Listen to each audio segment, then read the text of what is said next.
Hey everybody, Tim Sure here, president of Sure Success and author of the book Get Out of Your Way. And today we're going to talk about sabotage number 2. Sabotage number 2 is all about focusing on what you don't want instead of focusing on what you do want. We want to make sure that you are focusing on the things that you want to move towards, because where your attention goes, energy flows. So as a therapist for the last 21 years, I would sit down with people and I could tell right away whether they were going to achieve their goal or not based on what they would say to themselves. So if they would come in and I'd say, how can I help you? Well, I want to stop procrastinating. Okay, great. What do you want? Well, I want to stop putting things off. Okay, great. But what do you want? Well, I want to, stop being so disorganized. Their focus was on what they were always trying to move away from, instead of what they're moving towards. Instead of growing flowers, they were focused on killing weeds.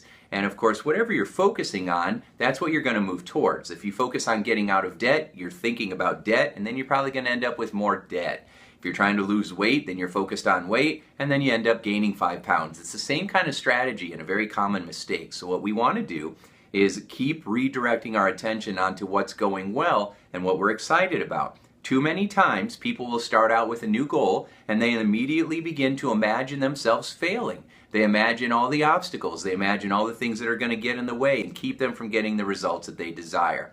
I remember this guy came in and I was helping him to stop smoking, and he was smoking 4 packs a day. He was a trucker, and so he would drive and just smoke all day long. And so he was smoking 80 cigarettes a day. We did one session. He came back a couple days later and he was so upset. I said, "What's the matter?" He said, "I blew it. I failed. I totally screwed it up."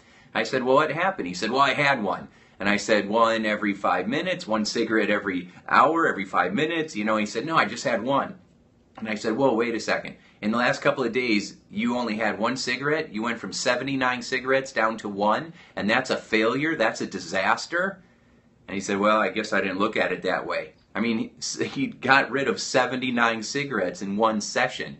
That's an A in any classroom. In America, I don't, and so, it's the idea that we are so trained to focus on what we don't want, what we're upset about, what we're frustrated with. And then, of course, that's where our energy goes. We do the same thing with our relationships. We say we want something from our partner, and then when our partner starts to give us that, we actually sabotage it. We actually we don't reinforce what we want, we just get frustrated. So you say, "I want you to be more honest with me," and then, and then somebody says, "Okay, well, this is me being honest." And then you go, "You know what, I don't trust you. I don't even believe what you're saying."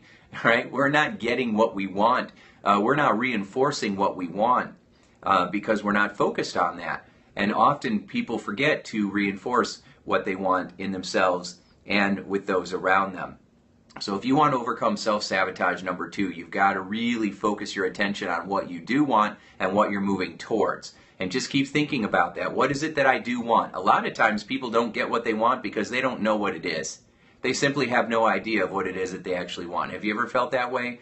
Where you're real clear about what you don't want, but what do you want in your relationship? What do you want with your finances? What do you want with, if people say, "Well, I want more money." Okay, here's $1. Now you have more money. "Well, that's not what I meant." Well, what did you mean? You need to get specific. If God or the universe wants to grant you something and you don't know what it is. I remember this story about this gentleman that passed away, and he goes into heaven and he's getting the grand tour, and he passes this one door that's cracked open, and he looks in and there's all these filing cabinets. They seem to go forever. And he says, "What's in here?" And the angel says, "Well, they're files, but you don't want to go in there." So the guy says, "Is one of my files in here?" So he goes in the room and he starts running and he finds a filing cabinet with his name on it.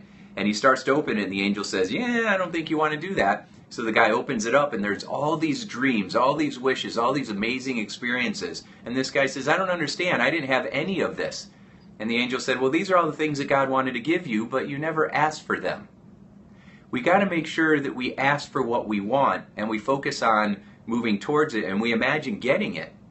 We talked about sabotage number 1 in the last video, that, people expect to fail right from the start. You have to expect to succeed, and then you've got to know what you want, and then you've just got to focus on how you're going to get it, and you obsess about it. You think most of the time about how you're going to achieve your goal and having it.